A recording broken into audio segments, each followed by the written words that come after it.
Hello friends, कैसे हैं आप सब। देखिए, स्टॉक मार्केट में हर एक इन्वेस्टर की अपनी एक यूनिक इन्वेस्टिंग स्टाइल होती है। ये बहुत ज़रूरी है कि आप अपनी इन्वेस्टिंग स्टाइल को समझें। कुछ इन्वेस्टर्स ज़्यादा कंजर्वेटिव होते हैं, वो कहीं ना कहीं रिस्क ज़्यादा नहीं ले सकते, तो इसलिए लो टू मॉडरेट रिटर्न्स में खुश रहते हैं। ऐसे इन्वेस्टर्स जनरली सिर्फ और सिर्फ लार्ज कैप स्टॉक्स में इन्वेस्ट करना पसंद करते हैं। बट मेरे जैसे जो इन्वेस्टर्स होते हैं वो ज़्यादा अग्रेसिव रहते हैं, इसलिए स्मॉल कैप और मिड कैप स्टॉक्स पर ज़्यादा फोकस रहता है, क्योंकि उनको रिटर्न ज़्यादा चाहिए, बट ऑब्वियसली उसमें रिस्क ज़्यादा है। और कहीं ना कहीं सिंपल सा फंडा है कि higher the risk higher the return, कि ज़्यादा रिस्क लेने से ही ज़्यादा रिटर्न्स बन सकता है। बट इसका मतलब ये नहीं है कि रिस्क आप आंख बंद करके ले लें। कैलकुलेटेड रिस्क लेने से फ़ायदा हो सकता है। एंड मेरा जो इन्वेस्टिंग स्टाइल है वो बहुत ही सिंपल है। मैं कहीं ना कहीं स्टोरीज़ या थीम्स में इन्वेस्ट करना पसंद करता हूँ। हो सकता है कुछ स्टोरीज़ ना चलें, बट इतना श्योर है कि जो स्टोरीज चलेंगी वो कहीं ना कहीं इतनी चलेंगी कि वहाँ से मेरे को मल्टीपैगर रिटर्न्स मिलेंगे, और जो स्टॉक्स नहीं चले आ, उनको मेकअप करने में मोर देन हेल्प करेंगी। एंड मेरे लिए ये इन्वेस्टिंग स्टाइल बहुत इफेक्टिव रही है लास्ट फ्यू ईयर्स में। स्पेशली जो लोग चैनल के साथ जुड़े हुए हैं लास्ट फ्यू ईयर्स से या लास्ट 1 ईयर से, वो अच्छे से जानते हैं कि कुछ स्टॉक्स ने मेरे को बहुत अच्छे रिटर्न्स दिए हैं। जैसे फॉर एग्जांपल केपिट, अभी मैंने लास्ट डे ही सेल किया क्योंकि वैल्यूएशन बहुत हाई हो गई थी। एंड ऐसा नहीं है कि जेपी मॉर्गन की रिपोर्ट आने के बाद ही मैंने सेल करने का सोचा। मैं सिर्फ फर्स्ट वीक ऑफ अप्रैल का वेट कर रहा था, ताकि long term capital gain last financial year में ना बढ़े।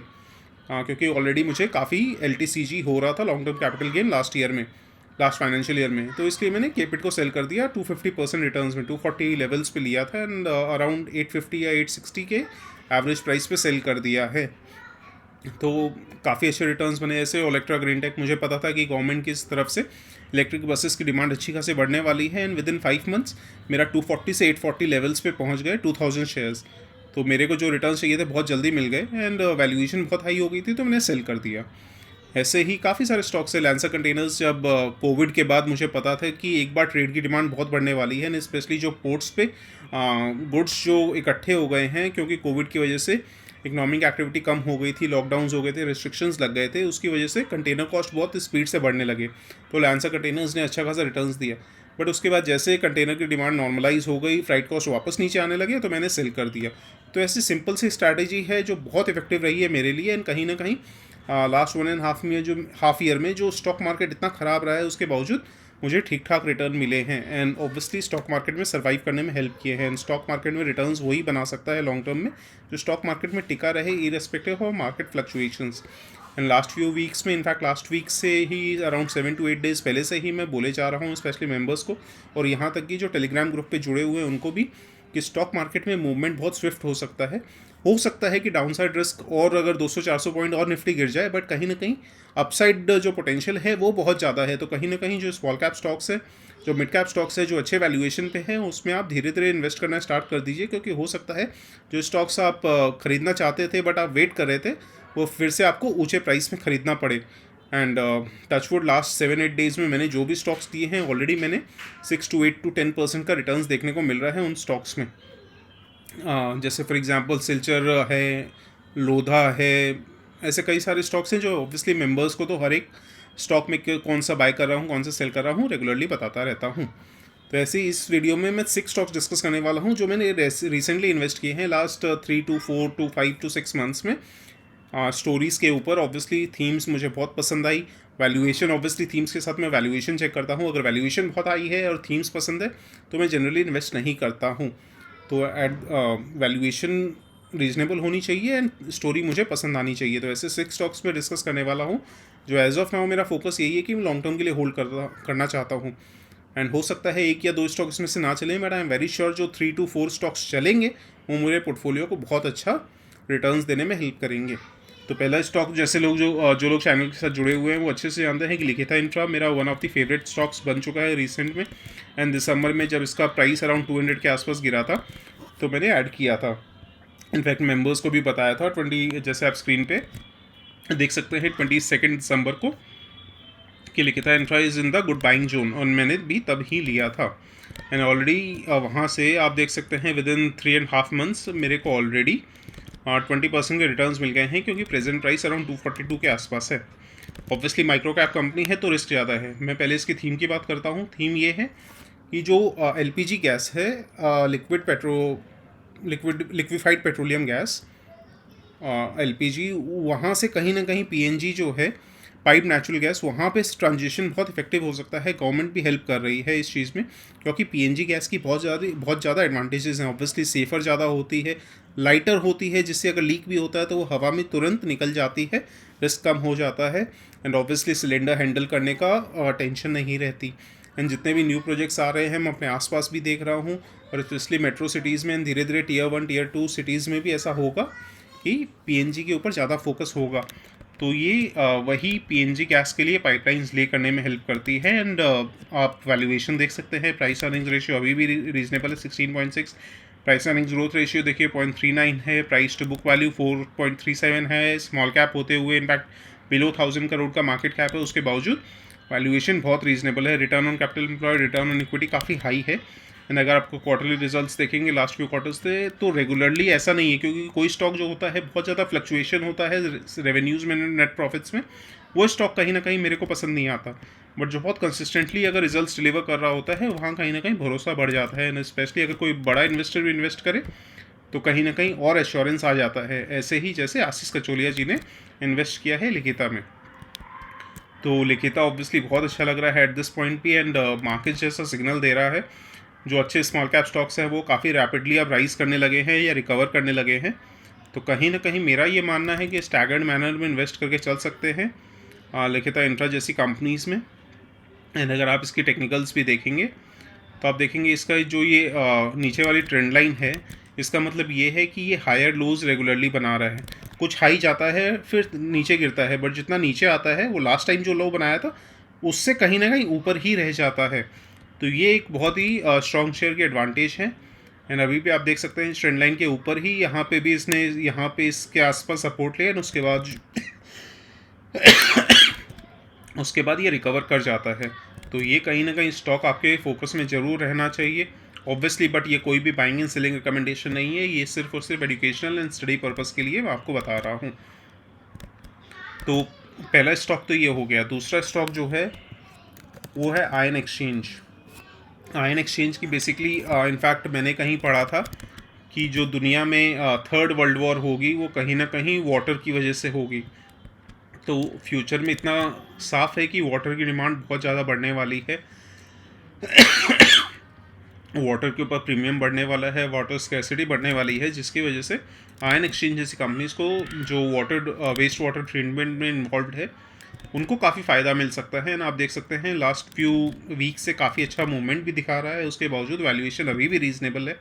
प्राइस अर्निंग्स रेशियो 25 का है, प्राइस अर्निंग्स ग्रोथ रेशियो 0.61 का है, return on capital employed, return on equity काफ़ी हाई है। एंड अगर आप लास्ट फ्यू क्वार्टर के रिजल्ट्स देखेंगे तो काफ़ी कंसिस्टेंट रही है, आप स्क्रीनर पे जाके चेक कर सकते हैं। Excuse me. एंड अगर आप इसके टेक्निकल्स की बात करते हैं, कहाँ गया एन एक्सचेंज, ये तो अगर आप टेक्निकल्स की बात करते हैं तो यहाँ पे इसने इस पॉइंट पे डबल बॉटम पैटर्न बनाया था, उसके बाद से ब्रेकआउट दिया, एंड फिर से ये कहीं ना कहीं इस पॉइंट पे वापस एक डबल बॉटम पैटर्न बना रहा है। एंड स्पेशली जो सेकंड वाला बॉटम है, आप स्क्रीन पे देख सकते हैं, जो ये सेकंड वाला बॉटम है वो कहीं ना कहीं इससे पिछले वाले बॉटम से ऊपर बनाया है।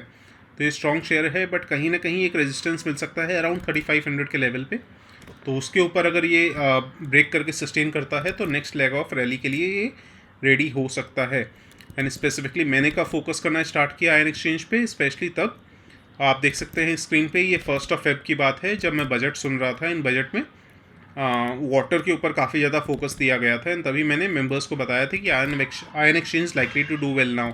एंड उस टाइम अराउंड 2600 समथिंग का प्राइस चल रहा था, एंड अभी आप देख सकते हैं अराउंड 3400 के आसपास प्राइस है। तो हार्डली 2 मंथ्स में अच्छा खासा ऑलमोस्ट 20% का रिटर्न इसमें भी देखने को मिला है। उसके बाद जो थर्ड स्टोरी है जो मुझे पसंद है वो है अपार इंडस्ट्रीज़। अगेन जब मैंने ये 1500 या 1600 के लेवल पे भी डिस्कस किया था, तब किसी ने कहा था, किसी सब्सक्राइबर ने कमेंट किया था या किसी व्यूअर ने कमेंट किया था, ये शेयर तो ऑलरेडी बढ़ चुका है, अब और क्या बढ़ेगा। एंड अभी आप देख सकते हैं इसका प्राइस 2600 पे पहुंच गया है इन अ फ्यू मंथ्स। तो पॉइंट ये है कि स्टॉक मार्केट में ऐसा कुछ नहीं होता कि इतना बढ़ चुका है तो और नहीं बढ़ेगा, या फिर इतना गिर चुका है तो और नहीं गिरेगा। एंड अपार इंडस्ट्रीज़ कंपनी बहुत पसंद है, वैल्यूएशन उसके बाद अभी जो प्रेजेंट वैल्यूएशन हो आपको कंसिडर करनी चाहिए, प्राइस अर्निंग्स रेशियो इसका 20.8 के आसपास है। पीजी रेशियो स्क्रीनर पे 2.64 दिखा रहा है, but I am very sure ये कुछ गड़बड़ है, क्योंकि आप अगर ग्रोथ देखेंगे लास्ट फ्यू क्वार्टर्स का नेट प्रॉफिट्स में 58, उसके बाद 83 करोड़, उसके बाद 122 करोड़, उसके बाद थोड़ा सा डिप देखने को मिला 103 करोड़, एंड उसके बाद वापस से 170 करोड़। तो ग्रोथ ऑब्वियसली 20% से कहीं ज़्यादा हो रही है, तो price earnings growth ratio I am very sure below 1 है। इसी वजह से स्टॉक अभी भी काफ़ी स्ट्रॉन्ग है despite growing many times in the last few months. And obviously इसकी जो स्टोरी है वो ये basically conductors and transformer oils में डील करता है। Transformer oils basically speciality oils होते हैं जो ट्रांसफार्मर्स में यूज़ होते हैं, एंड कंडक्टर्स जो इलेक्ट्रिसिटी कंडक्ट करने में हेल्प करते हैं। एंड मुझे 100% यकीन है स्पेसिफिकली इसकी जो टारगेट मार्केट है वो कहीं ना कहीं रेलवेज़ है, शिप्स है, इलेक्ट्रिफिकेशन में बहुत सारी अलग अलग इंडस्ट्रीज़ हैं। तो अपार इंडस्ट्रीज़ अभी भी फ्यूचर में भी बहुत अच्छा पोटेंशियल रखती है अच्छा करने का। एंड अपार इंडस्ट्रीज़ की अगर टेक्निकल्स की बात की जाए,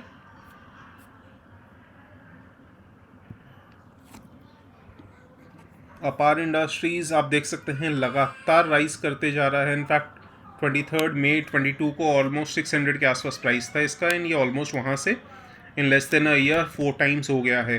तो ऑब्वियसली अभी प्राइस बहुत ज़्यादा बढ़ गया है। इसको आप रडार में रख सकते हैं, बट कहीं ना कहीं अभी इन्वेस्ट करना थोड़ा सा रिस्की हो जाएगा। नीचे आप RSI भी देख सकते हैं, ऑलमोस्ट 73 के आसपास पहुंच गया है, जो कहीं ना कहीं ओवरबॉट जॉन की तरफ इंडिकेट करता है। ऐसे लग रहा है कि थोड़ा सा डिप आ सकता है, बट स्टिल ये आपको अगर लॉन्ग टर्म के लिए आप होल्ड करना चाहते हैं या फ्रेश एंट्री करना चाहते हैं तो ये स्टॉक आपके वॉच लिस्ट में ज़रूर होना चाहिए। जब राइट अपॉर्चुनिटी मिले तो इन्वेस्ट ज़रूर करें।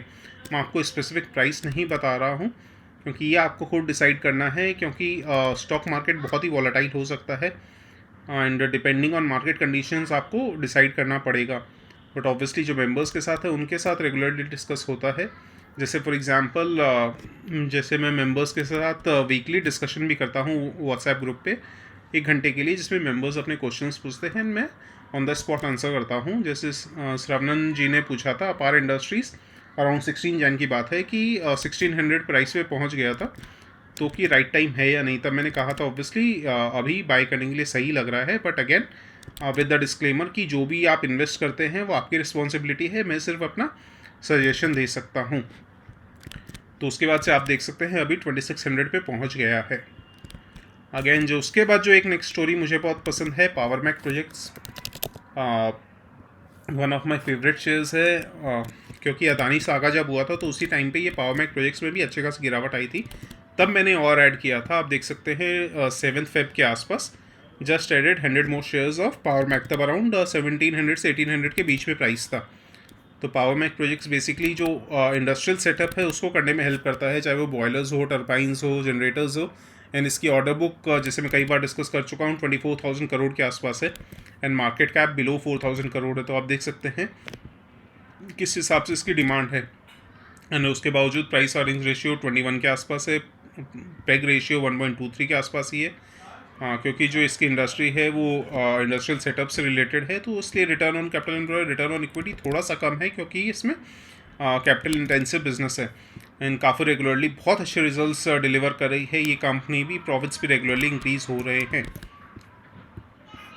एंड अगर टेक्निकल्स की बात की जाए पावर मैक प्रोजेक्ट्स की,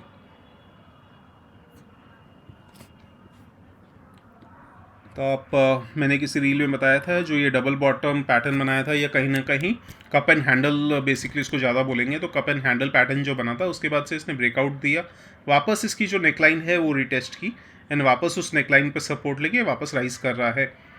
एंड प्रीवियस जो इसका हाई था वो इसने ब्रेक करके ऊपर निकल गया है, तो यहाँ से कहीं ना कहीं इसका एक इंपॉर्टेंट सपोर्ट है 2450 के आसपास, एंड उस लेवल से नीचे आता है तो कहीं ना कहीं वीक हो जाएगा, बट उस लेवल से जब तक ऊपर रहता है तब तक ये स्ट्रॉन्ग रहेगा, एंड आप इसको कंसिडर कर सकते हैं अपने लॉन्ग टर्म पोर्टफोलियो के लिए। उसके बाद again one of my favourite shares action construction equipment, and members तो अच्छे से जानते हैं इस स्टॉक में मैं कितना ज़्यादा फोकस करता हूँ। इनफैक्ट किसी मेंबर ने पूछा था कि कुछ ही टाइम पहले पूछा था कि एक स्टॉक जिसको ऊपर आपको सबसे ज़्यादा भरोसा है, उस टाइम मैंने एक्शन कंस्ट्रक्शन इक्विपमेंट का नाम लिया था। ये कहीं ना कहीं प्रॉक्सी टू इंडस्ट्रियलाइजेशन है, जैसे जैसे इंडस्ट्रीज़ बढ़ेंगी, इंफ्रास्ट्रक्चर बढ़ेगा, रोड इंफ्रास्ट्रक्चर इंप्रूव होगा, वहाँ सब जगह क्रेन्स की डिमांड बढ़ेगी, रियल इस्टेट हो चाहे तो क्रेन्स की डिमांड, और क्रेन्स में जैसे मैं हमेशा कहता हूँ एक लेवल ऑफ एक्सपर्टाइज चाहिए जो कहीं ना कहीं एंट्री बैरियर का भी काम करता है। तो एक्शन कंस्ट्रक्शन इक्विपमेंट मेरे लिए बहुत one of my favourite companies and जिस लेवल में मैंने डिस्कस किया था वहाँ से ऑलरेडी काफ़ी राइज कर चुका है, बट स्टिल वैल्यूएशन अभी भी रीजनेबल है कंसिडरिंग कि ये ग्रोथ बहुत अच्छा दिखा रही है। प्राइस अर्निंग्स रेशियो 31 है, थोड़ा सा हायर साइड पे है, बट अगर आप पेग रेशियो देखोगे तो 0.61 है। And as long as below 1 होता है कोई भी पेग रेशियो, वो कहीं ना कहीं थोड़ा सा यही इंडिकेट करता है कि स्टॉक हो सकता है थोड़ा सा अंडर वैल्यूड ही है। एंड अगर आप इसके रिजल्ट्स देखेंगे, अगेन कंसिस्टेंट रिजल्ट्स रहे हैं, एंड वॉच लिस्ट पे भी टॉप पे है ये मेरे। एंड इसको मैंने कई बार डिस्कस भी कर चुका है, रील में भी एक ये चैनल में चल रहा है, ना ही वो नीचे वाला चैनल ब्रेक किया है, ना ही वो अभी तक ऊपर वाला ब्रेक किया है, बट कहीं ना कहीं स्लोली बट स्टेडली ये ऊपर की तरफ जाए जा रहा है। एंड अभी जो इसने ऊपर वाला जो ट्रेंड लाइन है उसके आसपास ये खड़ा है, एंड वहाँ से अगर इसको ये ऊपर की तरफ क्रॉस करता है तो और ज़्यादा अच्छी रैली देखने को मिल सकती है, नहीं तो इसी लेवल के आसपास घूमते रहेगा तो स्लो एंड स्टडी ये ऊपर की तरफ मूव करता रहेगा। एंड लास्ट में लास्ट जो शेयर है BLS इंटरनेशनल, ये कहीं ना कहीं जैसे मेरी एक्सपेक्टेशन थी, बाकी 5 शेयर अभी तक मैंने जिस लेवल पे डिस्कस किया था वहाँ से अच्छे खासे रिटर्न्स मिल गए हैं, बट BLS इंटरनेशनल मैंने अराउंड आई थिंक 175 के आसपास डिस्कस किया था या 172 के आसपास, वो वहाँ से कहीं ना कहीं ये नेगेटिव जोन में गया है, डिस्पाइट कि इसके रिजल्ट्स लास्ट क्वार्टर में बहुत अच्छे रहे थे। अगर आप देखेंगे क्वार्टर ऑन क्वार्टर भी देखेंगे 357 करोड़ से 438 करोड़ हो गई थी सेल्स। नेट प्रॉफिट में हल्का सा डिक्लाइन देखने को मिला था 51 करोड़ से 46 करोड़ में, बट अदरवाइज़ अगर आप ईयर ऑन ईयर भी कंसिडर करेंगे तो बहुत ज़्यादा अच्छा ग्रोथ देखने को मिला था BLS इंटरनेशनल में। बट कहीं ना कहीं एक थोड़ा सा फैक्टर लगा, जो ये कंपनी ने स्वेट इक्विटी इशू की थी एक सब्सिडियरी के डायरेक्टर को, वो कहीं ना कहीं आई थिंक नेगेटिव पॉइंट था, जिसकी वजह से स्टॉक को काफ़ी बीटिंग मिली है। बट स्टिल इसकी जो थीम है वो ये कि ये बेसिकली आउटसोर्स में हेल्प करता है। गवर्नमेंट जो है आउटसोर्स करती है अपनी administrative service and most primarily visa services. And मुझे ऐसा लगता है सिर्फ इंडियंस ही नहीं, बाकी ऑल ओवर दी वर्ल्ड जो इंटरनेशनल ट्रैवल का जो ट्रेंड है वो बहुत ज़्यादा बढ़ते जा रहा है। पहले आप हार्डली किसी का काफ़ी टाइम पहले तो 10 साल पहले तो ऐसा होता ही नहीं था, काफ़ी लोग ऐसे होते थे कि जो लोग फ्लाइट में भी नहीं बैठे होते थे, बट अभी फॉरेन ट्रैवल का ट्रेंड बहुत ज़्यादा बढ़ रही है, जिससे BLS इंटरनेशनल जैसी कंपनीज़ को बहुत ज़्यादा फ़ायदा मिल सकता है। एंड गवर्नमेंट अपनी ज़्यादा से ज़्यादा सर्विसेज आउटसोर्स कर रही है, एंड वीज़ा सर्विसेज ऐसी है जो BLS इंटरनेशनल को ज़्यादा से ज़्यादा अलग अलग कंट्रीज़ आउटसोर्स कर रही हैं, जिसकी वजह से डिमांड फ्यूचर में अच्छी खासी रह सकती है। एंड क्योंकि ये लॉन्ग टर्म कॉन्ट्रैक्ट्स होते हैं, क्योंकि ऐसे ही चीज़ें हैं कि हर एक कंपनी को आप अपना कॉन्ट्रैक्ट नहीं दे सकते, स्पेसिफिकली इस फील्ड में जिसको एक्सपर्टाइज है उसी को आप दे सकते हैं, एक ट्रस्ट की भी बात हो जाती है। एंड वैल्यूएशन की बात करें, थोड़ा सी हायर साइड पे है इसकी वैल्यूएशन, बट कहीं ना कहीं सेक्टर एंड ग्रोथ को कंसिडर करते हुए फ्यूचर जो ग्रोथ पोटेंशियल है, मुझे ये स्टॉक रीजनेबली प्राइस्ड लगता है, बट कहीं ना कहीं शायद थोड़ा सा ओवर वैल्यूड होगा, मे बी इसीलिए स्टॉक इतना चल नहीं पा रहा है। बट अगैन ये स्टॉक भी आपके वॉच लिस्ट में ज़रूर होना चाहिए, लॉन्ग टर्म के लिए आप इसको कंसिडर कर सकते हैं। वैल्यूएशन हाँ थोड़ी सी हायर साइड पे है, पेग रेशियो देखिए बिलो अबव 2 है, and price to book value 10 के आसपास है, तो थोड़ी सी वैल्यूएशन कंसर्न्स हैं, बट स्टिल मेरे को लगता है आप इसको लॉन्ग टर्म में कंसिडर कर सकते हैं अपने पोर्टफोलियो के लिए। मेरे पोर्टफोलियो में है डिस्क्लेमर, एंड इसी वजह से आप देख सकते हैं इसने 200 के आसपास हाई बनाया था या 210 के आसपास, एंड वहाँ से अच्छा खासा डिप देते हुए ये अभी 148 के आसपास इसने लो बनाया, एंड उसके बाद से ये वापस रिकवर करने की कोशिश कर रहा है। बट इसकी जो थीम है वो मुझे पर्सनली बहुत पसंद है, इसलिए मैंने इसको अपने पोर्टफोलियो में जगह दी है। चलिए, उम्मीद करता हूँ आपको वीडियो बहुत पसंद आया होगा। आई होप लंबा हो, ज़्यादा लंबा ना हुआ हो, but again please do like share and subscribe आपको पसंद आया हो तो। एंड आप टेलीग्राम ग्रुप पे भी ज्वाइन कर सकते हैं अगर आप वहाँ ऑलरेडी नहीं हैं तो। चलिए, thank you so much for watching this video, मिलते हैं नेक्स्ट वीडियो में।